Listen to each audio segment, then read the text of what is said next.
But that's the $1 million question, right? Having spent my entire career trying to help people develop skills and habits that are inherently challenging, I've had to think a lot about this. When I think of engagement strategies of any kind, I generally think about it on two dimensions. What are the incentives or motivations to engage? Ultimately, what value do I, as the employee or user, get as a result of participating? And then what is the friction in the way of capturing that value? So in terms of incentives and motivation, I think people are generally most motivated when engaging means that it's going to help them make more money, save time, or make them look good in front of people that they care about.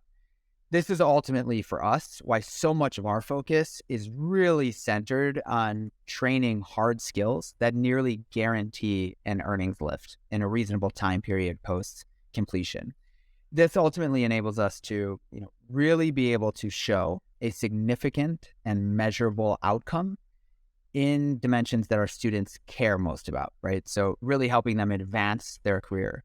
I think you see in McKinsey research showed that 56% of employees would or are considering leaving their job due to a lack of career growth prospects. This is the number one reason we hear from students coming to Coding Temple, is this really strong desire to avoid this this career cap effectively that they're experiencing in whatever career that they maybe have.